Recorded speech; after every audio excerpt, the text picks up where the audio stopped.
সপ্তাহে 2 দিন virtually supreme কোর্টের বিচার কাজ বিষয়ে পাল্টাপাল্টি অবস্থানে আইনজীবীরা। অ্যাটর্নি জেনারেল সহ অনেকে এই ব্যবস্থাকে ইতিবাচক বলছেন, তবে ঘোর বিরোধী আরেক পক্ষ।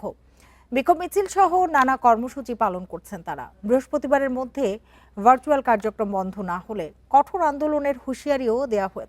এ নিয়ে আলোচনা করতে রাজধানীর পুরানা পল্টন থেকে আমাদের সাথে যোগ দিয়েছেন সুপ্রিম কোর্টের সিনিয়র আইনজীবী সৈয়দ মামুন মাহবুব। জনাব সৈয়দ মামুন মাহবুব, একটু জানতে চাই আপনার কাছে, ভার্চুয়াল বিচার কাজ হলে সমস্যা আসলে কোথায়? জি, ধন্যবাদ। প্রথমে একটা কারেকশন করে দেই। বারে কোনো দুই পক্ষ নাই, বারের সকল আইনজীবীরা ইউনাইটেড ভাবে অবস্থান নিয়েছে। অ্যাটর্নি জেনারেল সাহেব তার দৃষ্টিভঙ্গিতে বলেছেন, বলতেই পারেন। তো আপনি যেটা বলছেন, এই ব্যবস্থাটি নিয়েছেন মাননীয় প্রধান বিচারপতি, আমি বলবো ভালো উদ্দেশ্যেই, হয়তো সৎ উদ্দেশ্যেই, নিশ্চয়ই ওনার দায়িত্ববোধ থেকে। কিন্তু যেটা মিসক্যালকুলেশন হয়ে গেছে, যে রিজনটা বলেছেন জ্বালানি এবং বিদ্যুৎ সাশ্রয়, কিন্তু বাস্তবে এই জ্বালানি এবং বিদ্যুৎ আরো বাড়ছে। আমি ছোট্ট উদাহরণ দিয়ে বলি, একটা কোর্টে মিনিমাম 70 জন আইনজীবী থাকে। সেই এজলাসে 2টি এসি, 6টি লাইট, 2টি ফ্যান চলে। কিন্তু এটি যখন অনলাইনে চলে যাবে, তখন সেই 70টি লয়ার তার রুমে যাবে। আমাদের বারে একটা বড় অংশের আইনজীবীদের কোনো রুম নেই। তো ওনারা ওনাদের চেম্বারে ফিরে যাবে, মতিঝিল, বিজয়নগর বা পল্টনে, অথবা বাসায়। তো দিনের বেলা সাধারণত আমাদের ল চেম্বারগুলো বন্ধ থাকে। সেখানে হবে কি, 64টা এজলাসের 64টা এসি বন্দর সাশ্রয়ের চাইতে 400টা এসি চালু হবে। এবং আজকে আমরাও যেটা মাননীয় প্রধান বিচারপতির দৃষ্টিতে এনেছি আমাদের প্রতিনিধিদের মাধ্যমে, যে আজকে কোনো গাড়ি কমেনি, বরং আরো বেড়েছে। বিচার প্রার্থীদের একবার কোর্টে আসতে হচ্ছে, একবার আইনজীবীদের চেম্বারে যেতে হচ্ছে। কাজী যে উদ্দেশ্যে ওনারা এটা করেছেন, সেটি আসলে মিসক্যালকুলেশন হয়েছে। আমি এতে দোষের দেখি না। ট্রায়াল এবং এরার বেসিসে হয়। ভালো সিদ্ধান্ত হয়তো হয়েছে, কিন্তু এই প্রথম দিনই কাজে দেখা গেল যে এটি কার্যকর হচ্ছে না, খরচও বাড়ছে, বোধ বিদ্যুৎ এবং জ্বালানি। আর করোনার প্রসঙ্গ যেটা, সেটা ছিল মরণ ব্যাধি, মানুষের জীবন মৃত্যুর আশঙ্কা ছিল। ইনশাল্লাহ আমাদের এখন একটি নেই। কেবল একটি সরকার দায়িত্ব গ্রহণ করেছে, প্রধানমন্ত্রী অত্যন্ত পরিশ্রম করছেন, এবং আজকেও পার্লামেন্টে জ্বালানি মন্ত্রী বলেছেন জ্বালানির কোনো সংকট নেই, সবাই মিলে আলাপ হচ্ছে। তো সুতরাং বিচার বিভাগ হচ্ছে সোশ্যাল হসপিটাল, সামাজিক যে হসপিটালকে আপনি বিষয়গুলো বন্ধ রাখতে বলছিলেন পারবেন? জনাব মামুন মাহবুব, আপনি যে বিষয়গুলো বলছিলেন এগুলো নিশ্চয়ই আলোচনা করে এবং বিচার বিশ্লেষণ করেই তো সিদ্ধান্তটি নেওয়া হয়েছিল।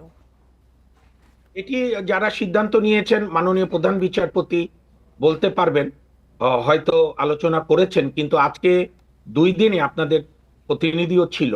আমি গত 26-27 বছরের ধরে বারে আছি, আমি এত স্বতঃস্ফূর্ত কোনো কর্মসূচি দেখিনি। এমন এমন আইনজীবীরা জয়েন করেছেন যারা কোনো কালে কোনোদিন কোনো কর্মসূচিতে আসে না, ডাকলেও আসে না, দল থেকে বিভিন্ন দল থেকে উদ্যোগ নিলেও আসে না। কারণ বিচার হচ্ছে, আপনাকে আমি একটা বলি, মার্কিন আহ, হিটলারের ফ্যাসিস্ট বাহিনী যখন ইউনাইটেড কিংডমে হামলা করলো, বোমা মারলো একেবারে ডাউন স্ট্রিটের সামনেও, তখন উইনস্টাইন চার্চিল তার ল মিনিস্টারকে জিজ্ঞেস করেছিল যে কোর্ট কি চলছে, অর্থাৎ বিলেতের সুপ্রিম কোর্ট, হাইকোর্ট। বলছে স্যার চলছে। বলে তাহলে বিলেত যুক্তরাজ্য টিকে যাবে। তো বিচার বিভাগ 8-10টা অফিসের মতো না, এটি কখনোই বন্ধ থাকতে পারে না। এবং আজকে বাস্তবতাও হয়েছে যে অনলাইনে কোনো আইনজীবীদের সুবিধা অসুবিধার কথা বাদ দেন, যে রিজনে এটা হয়েছে, সেই রিজনটা আসলে ট্রায়াল অ্যান্ড এরর বেসিসের ভিত্তিতে দেখা গেছে এটির কোনো প্রাসঙ্গিকতা নাই। তা আমরাও কোনো অভিযোগ না, আমরা মনে করি বাংলাদেশের মাননীয় প্রধান বিচারপতি বিষয়টি অনুধাবন করবেন এবং তিনি দ্রুত সিদ্ধান্ত নেবেন। বার থেকেও এই অনুরোধ, আমাদের বারের সভাপতি, ভারপ্রাপ্ত সম্পাদক সহ দ্বিমত বারের। থাকতে পারে, মতবিরোধও থাকতে পারে, কিন্তু সুপ্রিম কোর্টের মতন জায়গায় বিক্ষোভ মিছিল বা কঠোর আন্দোলনের হুঁশিয়ারি দেয়া, এটা আসলে কি কতখানি ঠিক বা কতখানি শোভন? দেখেন, বাংলাদেশের আরেক নাম আন্দোলন।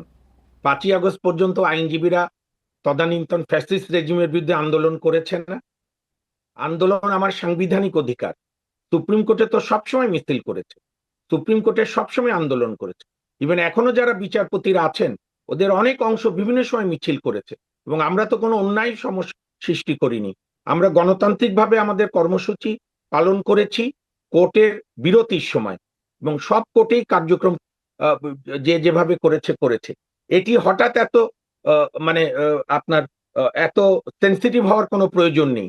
বাংলাদেশ আর আন্দোলন একে অপরের পরিপূরক এবং এই সুপ্রিম কোর্ট বারে ৫ আগস্টে আন্দোলন অন্য জনগণ ছাত্রদের সঙ্গে অংশগ্রহণের কারণেই আজকের এই পরিবর্তিত আপিল বিভাগ, পরিবর্তিত হাইকোর্ট। কাজে এটিকে এর সঙ্গে যুক্ত করার কোনো প্রয়োজন নেই এবং আমরা বাংলাদেশের মাননীয় প্রধান বিচারপতির প্রতি আস্থাশীল। নিশ্চয়ই উনি বাস্তবতা অনুধাবন করবেন। কারণ মানে কোন এগুলো তো সিদ্ধান্ত আলোচনার মাধ্যমেও সমাধান করা যেত। আলোচনা তো হচ্ছেই এবং আপনি কি এই দেশে কি এখন জরুরি আইন জারি হয়েছে? না মার্শাল ল আছে যে কোনো কর্মসূচি করা যাবে না? এই এই ভিউটাই তো গণতন্ত্রের জন্য শুভ না। এগুলো তো আমরা স্বৈরাচারের আমলে শুনেছি। জি, হ্যাঁ, জ্বালানি সাশ্রয়ে সবাই যখন চেষ্টা করছেন, তাহলে আইনজীবীদের আসলে মানতে সমস্যাটা কোথায়? না, আইনজীবীরা তো মানছেই। প্রশ্নটা হচ্ছে জ্বালানি সাশ্রয় হচ্ছে কোথায়? পার্লামেন্টে জামাত ইসলাম প্রস্তাব দিয়েছিল পার্লামেন্টের সেশন বন্ধ রাখার। মাননীয় প্রধানমন্ত্রী শহীদ জিয়ার সুযোগ্য পুত্র, বেগম জিয়ার সুযোগ্য পুত্র তারেক রহমানের পক্ষে স্বরাষ্ট্রমন্ত্রী বলেছেন দেশে কোনো সংকট নেই। পার্লামেন্টের যে ব্যয়, ২ ঘন্টার যে ব্যয়, তাতে আমাদের পুরো সুপ্রিম কোর্টের একদিনের ব্যয়ের চেয়েও বেশি। আর এখানে তো ব্যয় না, এখানে জনগণ তার ন্যায় বিচার পায়, তার অধিকার। আপনি সচিবালয় বন্ধ আছে, সচিবালয় একদিনও ছুটি কমিয়েছে এবং দেশে তো ওই অর্থে জ্বালানি সংকট নেই। যেটা আছে একটা ম্যানেজমেন্ট ক্রাইসিস। আমরা বিশ্বাস করি এই সরকার সেটি দ্রুত সমাধান করবে। এখানে তো বিচার অঙ্গনকে আপনার এই জরুরি অবস্থার মধ্যে ফেলবার তো কোনো প্রয়োজন নেই। সপ্তাহে ৩ দিন কোর্ট হচ্ছে। তাহলে আইনজীবীরা প্রত্যেকদিন বারে আসছে, ক্লায়েন্টরা আসছে, সুপ্রিম কোর্টের সমস্ত সেকশন খোলা, মাননীয় বিচারপতিদের খাস কামরায় এসি চলছে, চলবেই। বিও সাহেবরা এজলাসে বসে ফ্যান দিয়ে কাজ করছে। আপনাকে তো রিয়েলিস্টিক হতে হবে আপা। আমরা তো হিসাব দেখিয়ে বলেছি কোনো সাশ্রয় হচ্ছে না, বরং মানুষের হয়রানি বাড়ছে। আচ্ছা, আপনার বক্তব্য স্পষ্ট। জনাব মামুন মাহবুব, আপনাকে অনেক ধন্যবাদ আমাদের সাথে যোগ দেবার জন্য, আমাদের সময় দেবার জন্য।